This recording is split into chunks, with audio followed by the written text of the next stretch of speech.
Black berry smartphone की दुनिया का बेताज बादशाह था, लेकिन सिर्फ एक गलत फैसले ने उन्हें आसमान की बुलंदियों से जमीन पर ला फेंका। ब्लैक बेरी के पास अपनी बका के लिए वसाइल का अंबार था और मार्केट में अपनी बढ़तरी कायम रखने के लिए बेहतरीन टेक्नोलॉजी थी। तो फिर ऐसा क्या हुआ कि ब्लैक बेरी एप्पल से बुरी तरह हार गया? ब्लैक बेरी के ज़वाल के पीछे चौंका देने वाले हकाइक से पर्दा उठाएंगे। लेकिन इससे पहले अगर आपने हमारे चैनल को सब्सक्राइब नहीं किया है तो प्लीज सब्सक्राइब कीजिए और बेल आइकन को दबाना ना भूलिए। 21वीं सदी की शुरुआत में ब्लैक बेरी की ऐसी धाक थी कि सिर्फ इसे ही स्मार्टफोन समझा जाता था। दूसरी कंपनीज के फोन मॉडल्स ब्लैक बेरी से कहीं कमतर और हल्के समझे जाते थे। ब्लैक बेरी डिवाइस आपके हाथ में होने का मतलब था कि आप एक कामयाब प्रोफेशनल हैं। दर हकीकत ब्लैक बेरी पैदावारी सलाहियत का एक मयार बन चुका था। हर वो इंसान क्रिएटिव तस्वुर किया जाता था जो ब्लैक बेरी इस्तेमाल करता था। सीनियर एग्जीक्यूटिव्स और सियासतदानों में ब्लैक बेरी की मकबूलियत बहुत ज्यादा थी। सन 2007 तक दुनिया भर में ब्लैक बेरी इस्तेमाल करने वाले फाल सार्फिन की तादाद 16 मिलियन से तजावुज कर चुकी थी। लेकिन 2000 की दिहाई के वस्त तक ब्लैक बेरी की कामयाबी दो धारी तलवार की तरह नजर आने लगी थी। ब्लैक बेरी मार्केट लीडर था। शायद इसी वजह से वो ज्यादा ही इत्मीनान का शिकार हो गया था।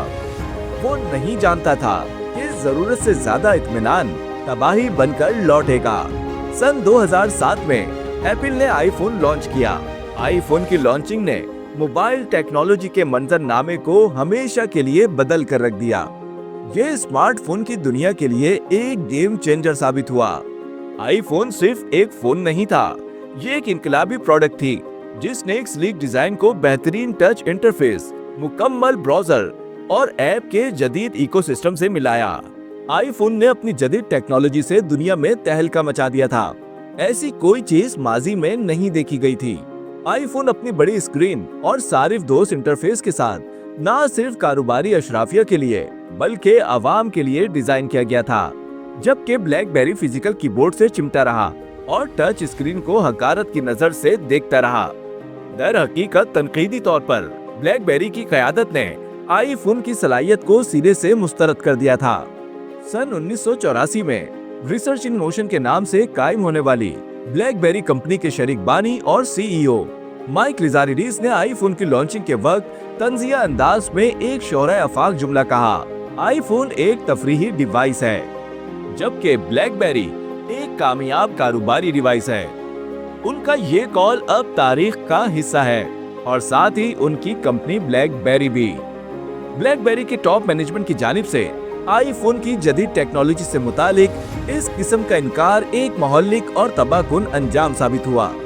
बजाय कि ब्लैक बेरी आईफोन को संजीदगी से लेता और जदीद टेक्नोलॉजी और उससे जुड़े मुस्तकबिल को अडॉप्ट करता, वो अपने पुराने तौर तरीकों और माजी में तरक्की के काम आने वाले फार्मूलों में अटका रहा। एक तरफ ब्लैक बेरी अपने कॉर्पोरेट और कारोबारी हिकमत अमली पर जिद्दी बच्चों की तरह कायम रहा, तो दूसरी जानिब एप्पल के आईफोन के साथ साथ मार्केट को नई शक्ल देने वाली एक और कुव्वत भी उभरने लगी। एंड्रॉइड, गूगल का ओपन सर्विस ऑपरेटिंग सिस्टम तेजी से स्मार्टफोन मार्केट ग्रिप कर रहा था।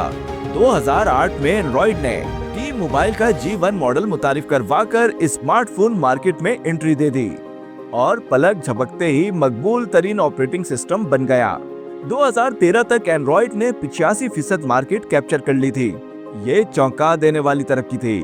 दूसरी जानिब ब्लैक बेरी का ऑपरेटिंग सिस्टम बोसीदा और पुराना था, जदीद टेक्नोलॉजी से मुताबिकत ना रखने के सबब मसाइल का शिकार था। ब्लैक बेरी का ऑपरेटिंग सिस्टम ऐप डेवलपर्स में गैर मकबूल था। कंपनी मार्केट में मौजूद डेवलपर्स को रागिब करने में बुरी तरह नाकाम हो गई, जिसकी एक अहम वजह एंड्रॉइड और iOS के लेवल की फ्लेक्सिबिलिटी का फुकदान और कम तर यूजर एक्सपीरियंस था। ब्लैक बेरी ऑपरेटिंग सिस्टम अपने सिर्फ कारोबारी फोकस के साथ आईफोन और एंड्रॉइड का बिल्कुल मुकाबला नहीं कर सका और चारों शाने चित हो गया। ब्लैक बेरी के अपने कॉर्पोरेट कंफर्ट जोन में रहने के फैसले ने उसे ऐप इनकलाब से महरूम कर दिया, जो कि आगे चलकर स्मार्टफोन इंडस्ट्री का मुस्तकबिल बन गया। सन 2010 तक ब्लैक बेरी का मार्केट शेयर कम होना शुरू हो चुका था और ये तो होना ही था। सार्फिन आईफोन्स और एंड्रॉइड डिवाइसेस की तरफ जौक दर जौक आ रहे थे। 2012 तक एप्पल ने स्मार्टफोन की कुल फरोख्त में ब्लैकबेरी को पीछे छोड़ दिया। साथ ब्लैकबेरी के स्टॉक की कीमत गिरना शुरू हो गई। 2013 में ब्लैकबेरी ने अपनी गलतियों का उजाला करने की खातिर Z10 के नाम से एक टच स्क्रीन मोबाइल लॉन्च किया, जिसमें नया ऑपरेटिंग सिस्टम भी मौजूद था। लेकिन अब बहुत देर हो चुकी थी। सार्फिन अब इसमें दिलचस्पी नहीं रखते थे कि ब्लैकबेरी क्या नया पेश कर रहा है। अपनी जदीद टेक्नोलॉजी और मुनफरिद ऐप इकोसिस्टम की वजह से आईफोन और एंड्रॉइड ये जंग जीत चुके थे। ब्लैकबेरी 2016 में अपने हार्डवेयर के कारोबार को तर्क करने पर मजबूर हो गया और स्मार्टफोन डिवाइसेस बनाना बंद कर दिया गया। 2018 तक कंपनी ने खुद को बाकायदा तौर पर सॉफ्टवेयर और दीगर सर्विसेज की हद तक महदूद कर लिया। 4 जनवरी 2022 को ब्लैकबेरी के उस वक्त के सीईओ जॉन चैन ने तस्दीक की कि ब्लैकबेरी का इंफ्रास्ट्रक्चर, जिसमें ऑपरेटिंग सिस्टम, सॉफ्टवेयर और सर्विसेज शामिल हैं, रिटायर हो जाएगा। और यूं ब्लैकबेरी माजी का हिस्सा बन गया। ब्लैकबेरी का उरूज और ज़वाल कारोबार में मवाफ़क़त की अहमियत के बारे में एक ताकतवर सबक के तौर पर लिया जाता है। अगर हम तब्दीली की अहमियत को नजरअंदाज करेंगे तो बड़ा नुकसान उठाएंगे। अगर आपको हमारी वीडियो पसंद आई तो प्लीज लाइक, शेयर और कमेंट करना ना भूलें।